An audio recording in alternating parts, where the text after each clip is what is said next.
Welcome to Think Big with Dan and Qasim. Join hosts Dan Melnick and Qasim Masood as they explore big ideas, limitless possibilities, and engage with visionaries, entrepreneurs, and thought leaders who dare to dream big, get inspired, motivated, and find practical tips for personal growth. Think big, dream bigger, and ignite your potential. Tell us where you live and what you do. My name is Perlson. I am based out of London, UK. I'm the founder and CEO of Tobago AI, digital outplacement platform. So we help companies when they transition employees outside of the company. Awesome. I actually changed careers 4 times, not jobs, but careers. Through these career changes, I came to the realization that at least from my experience, the tools that I have found that helped me think about what I want to do next and how to achieve that were either expensive or limited in scope. So I decided to do what I'm doing, which is outplacement. The journey began, realistically, after I left McKinsey. I was a McKinsey consultant here in London for about 5 years. And then I started my own company, and it was a consultancy working with technology companies. And through that journey of changing from McKinsey consultant to an independent consultant and having to chase clients, etc., you eat what you kill, basically. I came to a realization at one stage that, maybe it will be easier to be in a large corporate. I tried to get back into a large corporate position, and it was extremely difficult, and I was quite surprised. And I started to investigate and to look at how I can improve my positioning, do better on interviews, get more interviews, etc., etc. And I had to tap into all the tools that are out there. I spoke with career coaches. I went back to kind of my university career services team and had a discussion with them. How can they help? And I realized that what's out there is enough, or it's Awesome. actually so good. in terms of building out this platform, what was that process like? This is how I started in terms of getting it to come to fruition, did you learn how to code? Did you have to hire developers? What did that process look like? So this is a very timely question. We are living in crazy times, aren't we? And what you can do today with vibe coding, you couldn't have done even 18 or 24 months ago.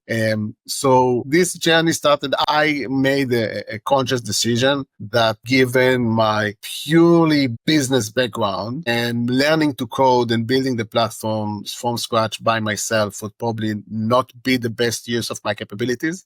So I looked for a co-founder, technical guy that can help me with this. And I found someone, and we're working together. And he basically built it together with and so in terms of the platform resources. And let's just dive deeper into that. So who is the ideal customer, and how can you just dive more into the use case, how they actually go and use the platform and get value from it? So it's actually a very interesting industry, outplacement, because what happens is the person that buys the service and pays for it is not the person that uses it. So the end user is departed employee, basically the person that was fired. That person is given usually free access to the platform via his former employer. So you sell to the HR team and they give it to their departed employees. Got it. So the employee in a way, it's using a the platform. B2B2C how does it work? process. And they go and log in, and then from there they can see opportunities, or what does that look like?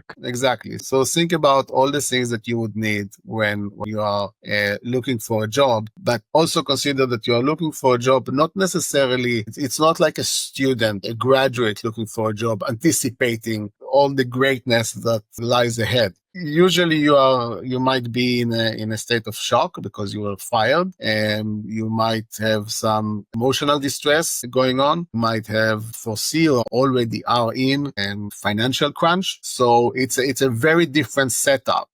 Being fired to just looking for a job as a graduate, for example, or someone who just wants to get a better salary or change his career, etc. So the platform solves for many of these elements. Yes, you have all the traditional kind of update my resume and search for jobs. And today, the amazing things that you can do with AI around textual documents, these things are so easy. Many things people can do by themselves on ChatGPT and Claude and the like. But in addition to this, we have a community. So we connect you with other people who might be in the same situation like yourselves. We have a financial solution. So we have a financial partnership that allows some support around that. And we also provide courses and training to upskill yourself through a dedicated LMS, Learn Management platform. So it's really this holistic view of that person who lost his job or her and so job in terms of like, obviously, and trying to get back it's different like in track. every country, everywhere in the world. I mean, do you see most of your customers right now like in the UK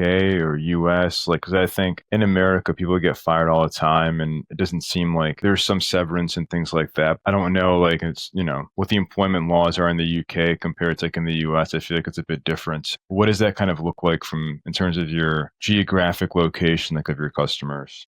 Yeah. So the interesting thing with outplacement or any transition support service is that it's usually not mandated by law. And as a result of this is the fact that, especially in the US, the majority of the users are tier one publicly traded companies that are able, the tier one banks, the consultancies, etc. When they do employee separations, they provide this level of support. And you can kind of see where I'm going with this price hurdle in the industry. So these services come at a price. And that is the situation in the US. And this is the situation in many other countries. So it's not a legal thing. It's an employer branding thing, an employee experience thing. And companies that are willing to invest in this are providing. And right now, what we are doing is we are kind of globalizing it in the sense that the platform is multilingual and can be used anywhere in the world. You can upload your CV or you can chat with it and ask questions about your career in any language.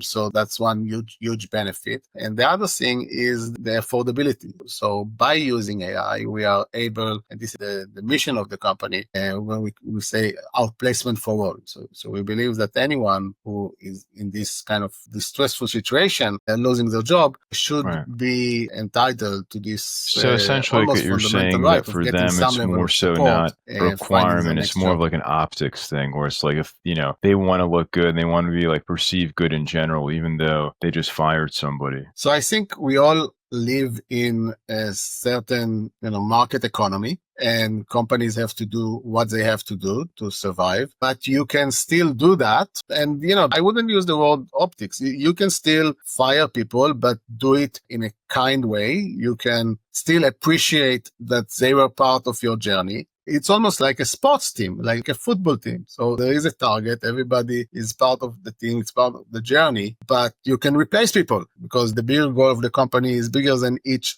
individual. But it does not mean that when you let go of someone, you do not support them, because you actually want everyone to find their best place and perform their best wherever it is in the world. By the way, it might not be another job. So there might be situations where the transition is into an independent position, or opening your own startup, or actually taking early retirement, or going back to school and studying another degree. So there are various avenues. I mean, your life is complicated, and each person at that point of separation, of departure, have different needs. And the idea is that employers, makes sense. So essentially, the platform is designed for smaller businesses because, just to your point, that many of them genuinely do want to help, that they fire people, but they just, to your point, it could be for any reason. It could be for budget. It could be, things change. I mean, obviously in technology, we see it often where people are working on some sort of legacy system and they switch systems and they might not need those people who are supporting that system, right? So they just want to help out the people on their team. And,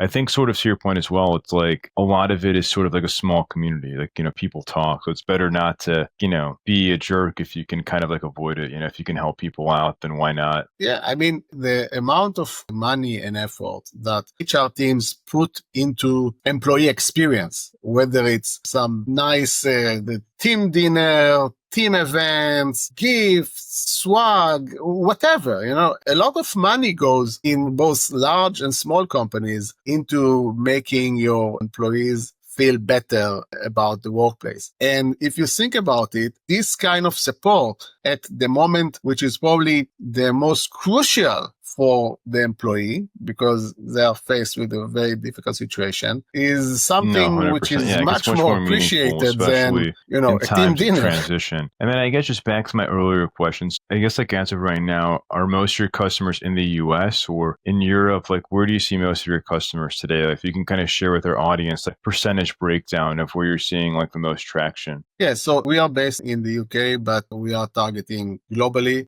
with a heavy focus on the US. So right now, in terms of the companies using our services, about 75% in the US, 25% in the UK. But in terms of the actual end user of departed employees, we have employees in, of course, the US and the UK, but also in Indonesia, Thailand, and a few European countries. So it's kind of spread out. And if you think about it, in a company like yours, for example, where you have an international workforce, people working from many locations, so the company can be in the US, but in your case, you have employees in Pakistan, for example. So it's so easy for you to support them there in their language, even if you have to say goodbye. And realistically, think about it. If you would not necessarily, you are not obligated by law, and you probably wouldn't even if you wanted to do something, you wouldn't even know where to start in supporting your employees in another country. Okay? Yeah, and then in terms of with this kind of platform, the way you can, that you've been getting customers, obviously there's many strategies, go to market, etc. So has it been through conferences, through LinkedIn, cold email? What's been the best channels for you to actually grow this business and get customers? Yeah, so we do a lot of go-to-market experiments, whether it's cold calling, cold emailing, LinkedIn outreach. And what we have found to work best for us is actually to work through partners. So there are a lot of HR consultancies out there providing either fractional, and I was mentioning HR consultancies that provide a plethora of services to their clients, but do not necessarily offer outplacement or employee transition support. And to do that, they would normally have to contract or hire someone into their team that would be a career advice, a career coach,